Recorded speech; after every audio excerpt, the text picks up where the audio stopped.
Приятели и гости, на 10-тия пленер, който организираме аз, моят съпруг, както цялото ни семейство, солидарност с този пленер, ще видите в каталога и други творби на членове от нашето семейство.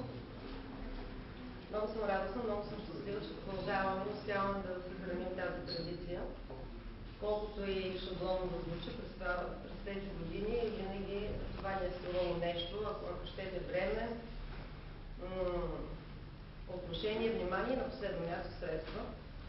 Да сме живи и здрави, да поддържаме този вид изкуство. Апелирам и към всички останали, които имат възможност да поддържават това, което ние правим. Давам думата на Даниела Ненчева да представи художниците. Добър вечер. Искам да представя всички участници в юбилейния пленер. Ще започна от най-възрастния участник, доайена на славянските художници Александър Петров.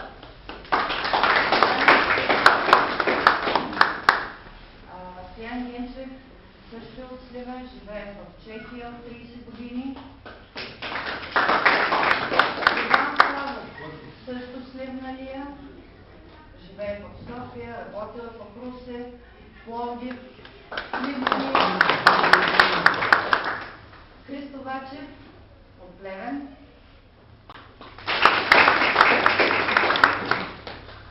Вече известният в Сливен Иван Христо Гроза, любимец на много. Христо Христо също от Плевен, но живее в София. Зарко Дестоянов.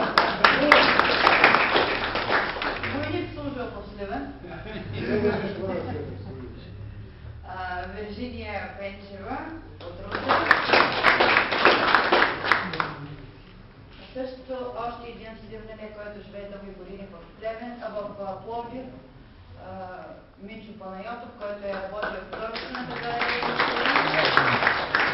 И другия месец ще има изложба в Сливенската галерия. И 10-ти участник съм аз.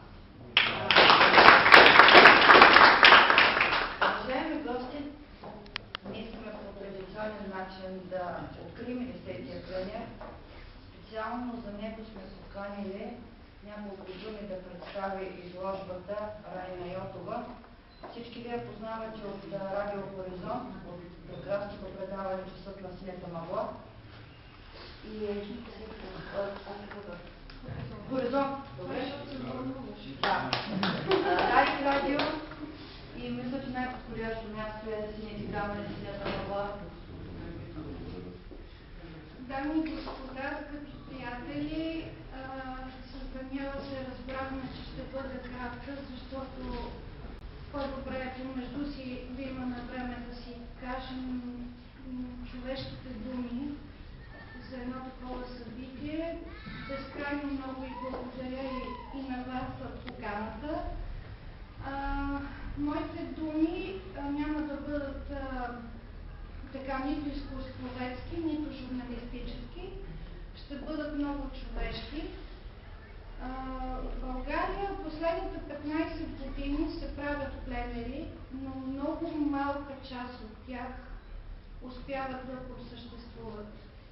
Причините са различни, но основната е, че се иска много голяма любов, кураж, разбиране, отношение и средства, за да поддържаш едно такова нещо, да го превърнеш в една традиция, която да стане знакова за един културен център като Сливен.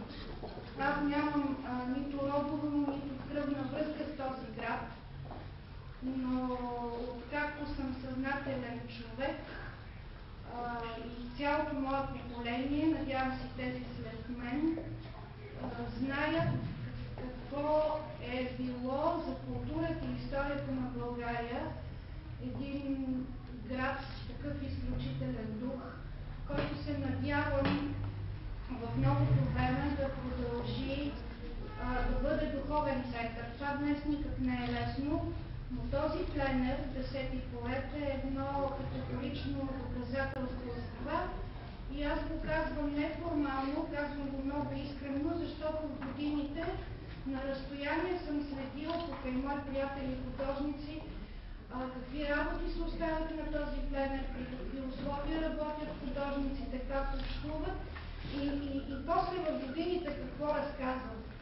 Така се трупа знаково не само авторитет, но когато чуеш за пленера в Сливен и знаеш, че там се канят не чак толкова много популярни от медиите художници, но се канят много стойностни хора, които всъщност и чрез каталога и във времето получават едно друго внимание, което те заслужено така наистина заслужават.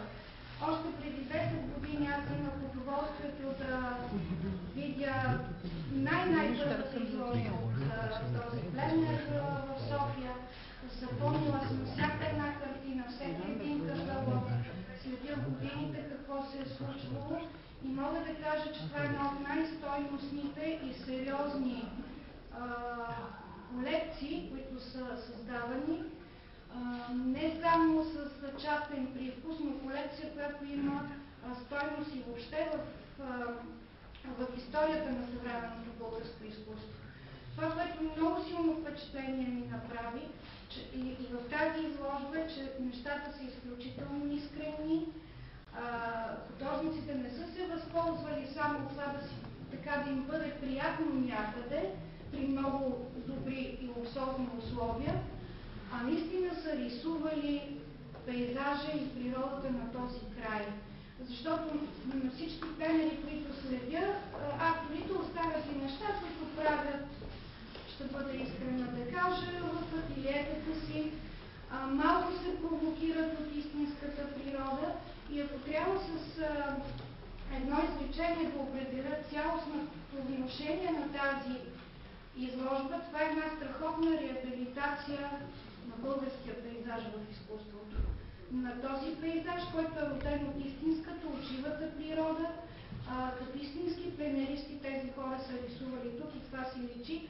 Днес като пътувах и идвах насам и това споделих и с Даниела, има една много особена бленда природна на небето, на оттенъците на възвишението и всички художници са го уловили като една магия. Затова тази колекция и този пленер се надявам да пребъдат във времето, да бъдат една страхотна традиция, за която да се говори не куртуазно, а да се говори наистина с това какво остава в българското изкуство. И освен реабилитацията на страхотното пленерно рисуване, действително това ще остане една памет. Една памет не само за Сливен, но и българска памет, на която напоследък много имаме в тази посока да работим, да запазваме това, което духа на съвременния български художник прави.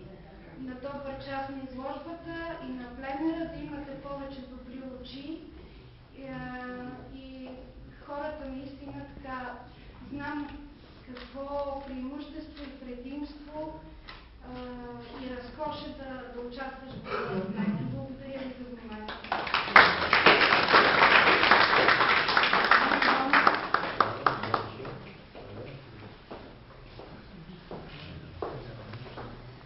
Уважаеми гости, специален гост на нашия пленер, госпожа Спомена. Нищо, тя може да ви Съветник министъра на културата, господин Тодор Шибонов. Много ви моля традиции и наместник на думи за приветствие на участници, на семейство Лечкови, които всичко възможно правят всяка година да съществуват тези пленери за Ами, господа, уважаеми господин кмете, господин областен управител, действително, похвално и патриотично е да се подкрепя изкуството, защото в България далеч не са толкова много тези събития. Бих казал, че пленера в Сливен наистина е единствен по рода си, когато говорим за продължителност, за системност, за това, че наистина много изявени български творци идват тук и оправдава значението на думата пленер. Защото права е дамата, която говори преди мен. Наистина пленер означава на открито, да работим сред природата и смятам, че тук е запазен един дух, една традиционност на този формат на изкуството, който позволява от перспективата вече на 10 години да проследим как съвременното българско изкуство пресъздава действителността, пресъздава уникалната природа на Сливен и въобще на България. Наистина, похвално е, че има хора, които подкрепят по този начин културата. Смятам, че именно културата е мерило за нашата цивилизованост и в това отношение забележително е, че в Сливен се случва години наред точно такъв тип събитие с подкрепа, с частна подкрепа. И се надявам меценатите да стават все повече и повече в България. И убеден съм също така, че от гледна точка на историята на изкуството един ден ще се даде много висока оценка на колекцията, която се събира в резултат на тази дейност, защото, за съжаление, през тези 20 години, които преминаха, големите държавни галерии не успяха да създадат колекции, не успяха да съберат през тези години най-характерните творби за периода и след време това ще бъде оценено като голям пропуск. Едва напоследък, в последните няколко години, започнаха системни усилия на някои градове да събират такива колекции на съвременно изкуство и вие след време ще сте горди, че имате една от най-представителните колекции за изминалите 2 десетилетия. На добър час и поздравявам всички автори и фамилия Лечкови.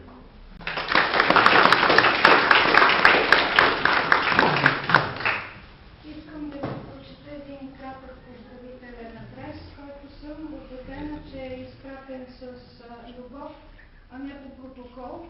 Това е важно уточнение. Уважаеми господин Лечков, уважаеми участници, поздравявам ви сърдечно по случай откриването на изложбата. Тук е написано живопис, вятър и хармония, а всъщност е музика.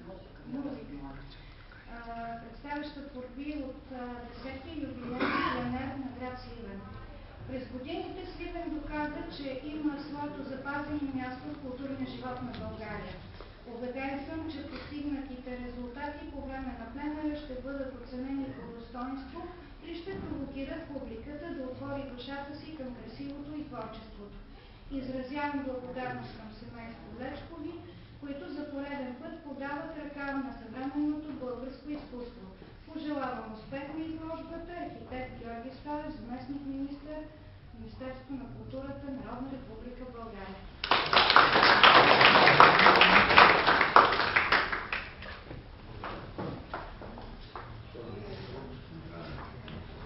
Аз искам да благодаря на господин Марин, понеже това е по негова инициатива преди 8 години беше първи. Само това, да не да кажа колко съм забравил. И да ви поканя на... Да разгледате изложбата или колегите, ако иска нещо да за всички участници, една малка якна на всички като талисман, до 10-тия пленер на всички. има ли това? Където го говори. Ако някой Да ви пази и да ви каже, да не да каже, че не ми съсекне. Ако не е вече Господин министър, ще ви поканя на чашка лекция.